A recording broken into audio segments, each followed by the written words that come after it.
de aula também. Ainda qual que é a maior dificuldade nessa questão dessa prova desse domingo? Quando nós estamos na escola, o objetivo da escola é formar cidadãos críticos e conscientes. Então, a matemática ela tem uma finalidade que ela tange a sociedade em tomada de decisões. Quando eu chego num preparatório, o objetivo já não é mais que ele tenha esse senso crítico, mas sim que ele resolva questões. Então, esse aluno tem que começar a resolver as questões de uma forma não mais tão emocional.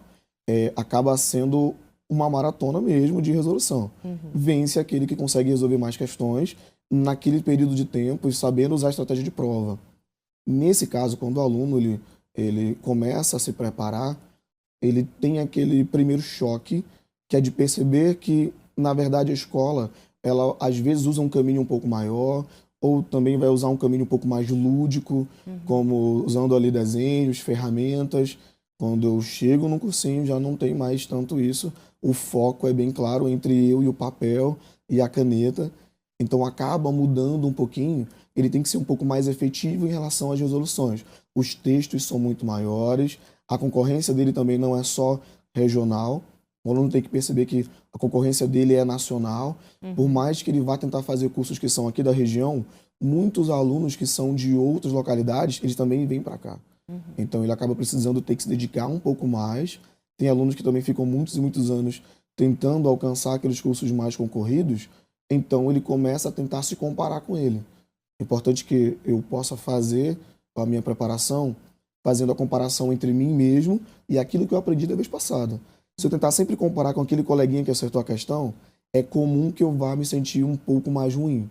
Então vale a pena esse aluno observar que, inclusive nessa reta final, ele olha para ele o quanto que eu evoluí em relação ao começo do ano e o quanto que eu evoluí agora.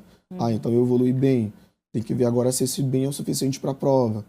Se não for, eu posso ter mais outra chance, eu posso conseguir colocar minhas notas para outros cursos ou também outras localidades, mas conseguir ele mesmo fazer a comparação entre aquilo que ele desenvolveu e aquilo que ele evoluiu é bem melhor do que se comparar em relação aos outros. Agora, professor, assim como questões de redação, de língua portuguesa, que entra muito sobre o que está acontecendo no mundo inteiro, as questões desse domingo também levam esse tema, né?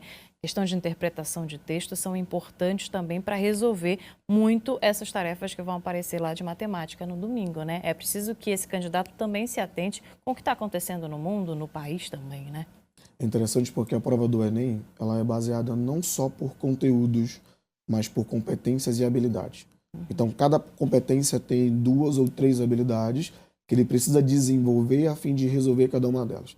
Tem uma habilidade de matemática, que é a minha praia, que é muito mais legal, que particularmente eu gosto dela, que é a habilidade 4, que vai dizer sobre razoabilidade.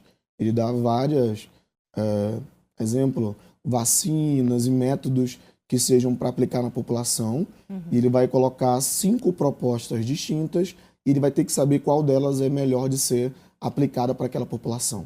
Então, acaba que nós temos um texto motivador, um texto de contextualização, depois eu tenho o comando, embaixo as alternativas, e o aluno tem que observar que cada item das alternativas é possivelmente um erro que ele comete. Então, item A, quando nós vamos colocar os itens lá, possivelmente o aluno marcou a letra A porque ele pensou isso, isso e isso. Possivelmente ele marcou a letra B porque ele pensou isso, isso e isso. Então, cada uma delas é um possível erro que ele cometeu por não desenvolver aquela habilidade. Então, nesse caso, a matemática ela é uma ferramenta para que ele possa tomar essa decisão. E sem contar também que quando eu penso em inferências, que é essa tomada de decisão de uma forma um pouco mais assertiva, em relação a gráficos, por exemplo, ele coloca lá sobre bolsas de valores, sobre o dólar, sobre expectativa populacional. Então, eu tenho que observar e saber como que eu tenho esse padrão repetindo e como que eu posso tomar decisões para alguns anos à frente ou como que eu posso tomar algumas decisões com base em dados já anteriores. Ele observar isso também é bem relevante para ele. Agora, nessa reta final, sexta-feira, amanhã na véspera da prova, o que o candidato precisa fazer? Qual que é a sua recomendação? Dar uma última revisada no que ele ainda acha que está complicado para ele entender durante o domingo, durante o dia de prova, ou não? Ele deixa para lá os cadernos e livros e dá uma relaxada na mente? Olha, se eu falar para ti que o aluno nessa reta final, ele consegue relaxar a mente, Eu Você com vai estar certeza mentindo. vou ficar de consciência pesada. Sim, Todo é mundo quase fica impossível. nervoso. Todo mundo fica nervoso. O que eu mais indico para esse aluno existem 3 formas de estudar matemática para a prova do Enem. A primeira é por conteúdos, como nós vemos, o professor passa o conteúdo e depois ele explica, ele resolve as questões com base nesse conteúdo. Isso é bom para ele poder fixar. O segundo é por competências e habilidades, que são vários conteúdos para desenvolver uma mesma habilidade. E o terceiro que eu indico nessa reta final, que é por modelo. Como são habilidades, a prova do Enem, por ser aplicada em todo o território nacional, uma questão que é anulada dá um problema gigantesco. Então, essas questões já são testadas, ele já tem forma como ele vai pedir aquele modelo de questão. Então, se ele for revisar agora, eu indico ele procurar os modelos que mais aparecem, para que quando ele chegue na prova, ele possa olhar para ele, olha, eu já vi mais ou menos isso. Então, como isso aqui já caiu em anos anteriores, ele já fica um pouco mais tranquilo. A partir do momento que esse aluno começa a acertar 3, 4, 5 questões, ele cria confiança. E essa confiança é crucial para que ele desenvolva outros exercícios e que ele consiga uma nota muito maior. Perfeito, professor. Gostaria muito de agradecer sua participação aqui com a gente. Rapidinho, uma dica ouro para o candidato que vai prestar o Enem nesse domingo.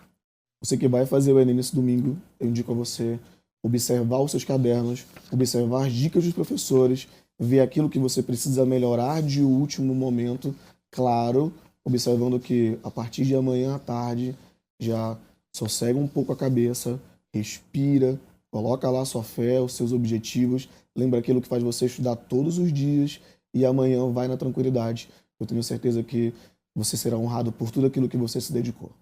Perfeito. Obrigada, viu, professor, pela sua participação aqui conosco, pelas dicas importantíssimas aí para os nossos candidatos que vão prestar o Enem nesse domingo. O professor de matemática, Ramon Lopes, trouxe dicas importantes para você. Se você não conseguiu pegar essa entrevista completa, depois acessa lá o Globoplay, que vai estar lá disponível completinha para vocês reforçarem todas as orientações e dicas aqui do professor Ramon. Obrigada, viu? Muito Ótimo obrigado. dia para o senhor.